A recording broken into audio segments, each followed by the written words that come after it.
Let's go to the Eastern Suburbs. Now, look, the Eastern Suburbs is probably the hardest place to say where's a cheap suburb that you should buy because it's the most expensive place in all of Australia. Look, you got suburbs like Bellevue Hill now is above $10 million. Even depending on what source you want to look at, sometimes it's higher. So I think on both real estate and CoreLogic, you'll see that it's, I think, 10.4 million or something like that. Just incredible.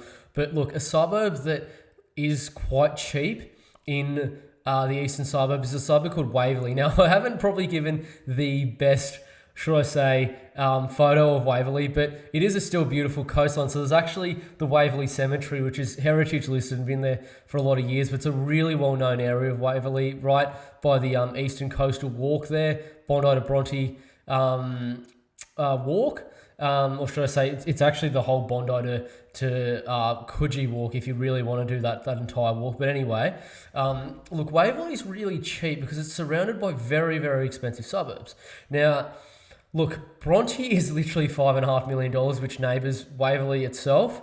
And then you've also got another suburb called Queen's Park. Now, not a lot of people know the suburb of Queen's Park, but it's basically right near Centennial Park and Bondi Junction, just north of Centennial Park. So Queen's Park is actually fairly significantly more expensive than Waverley, but it's actually not as well located in my view, especially of the Eastern Suburbs, expensive suburbs, and also where the beaches are. Generally, the expensive Eastern suburbs are close to the beach. That's how they work in most circumstances. But anyway, you can see here, Waverley is actually around $500,000 cheaper than Queen's Park, yet it neighbours Bronte and it also neighbours Bondi. So Waverley's really cheap, and it's also got a really good precinct near the Five Ways there at Waverley. It's got all these restaurants, sort of heritage listed pubs, and just a really good kind of lifestyle. Look, a lot of people who love cycling, running, triathletes,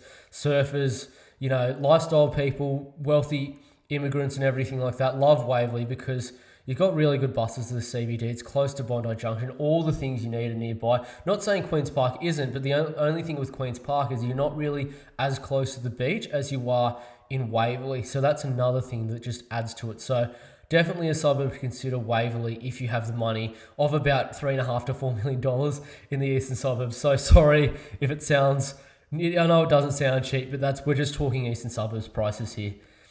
Another suburb in the Eastern Suburbs that you should consider buying in is Paddington. Now, not everyone's gonna think that this is the Eastern Suburbs, but I'm including in the Eastern Suburbs because if you say Woollahra is in the Eastern Suburbs, and it is in the Woollahra, obviously, council region, and everyone in the world would say, Bros Bay is in the Eastern Suburbs and Woollahra is in the Eastern Suburbs. In my opinion, that would count Paddington as well. So, look, Paddington, for people that don't know, was actually Sydney's first slum. So in the early 1900s, during the bubonic plague, Paddington had about 30% of the suburb that actually got the plague, and it was full of these tiny tin shacks where a lot of the, very poor residents used to work. A lot of the people that worked in the shipyards, a lot of the people that used to work in the bricks and mortar factories in Sydney used to live in Paddington, and just the general labourers used to live there too. So it actually used to be a very poor suburb, riddled with the plague in years gone by. But look, throughout the mid-1900s, so the mid-1950s to probably the 1970s, it really started to gentrify, and it is a really upscale, upmarket suburb now.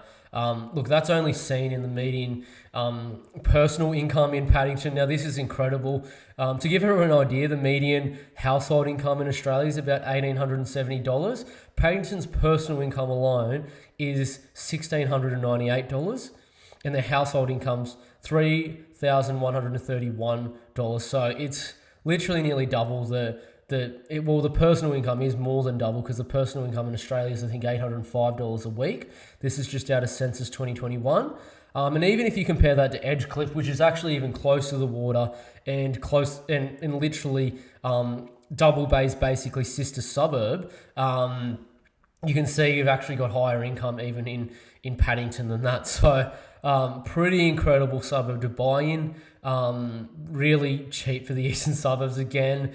Look, Paddington's around that sort of low to mid $3 million mark. So if you've got that budget, Paddington's something good to consider. Look, if you can find a detached dwelling in Paddington, just buy it.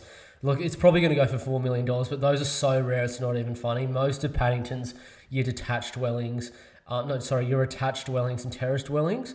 Your detached dwellings are just worth an arm and a leg. So if you find that and you can afford it, just buy it. It's an incredible buy. Again, for someone that has an Eastern Suburbs budget. But anyway, for the Eastern Suburbs, consider both Paddington and Waverley. Really, really good suburbs to consider buying in. Thanks so much for watching. Please subscribe to the channel, and if you're looking for a buyer's agent in Australia's best performing suburbs, be sure to reach out via www.compoundinvest.com.au. Thanks again, and welcome to the channel. I'll see you on the next one.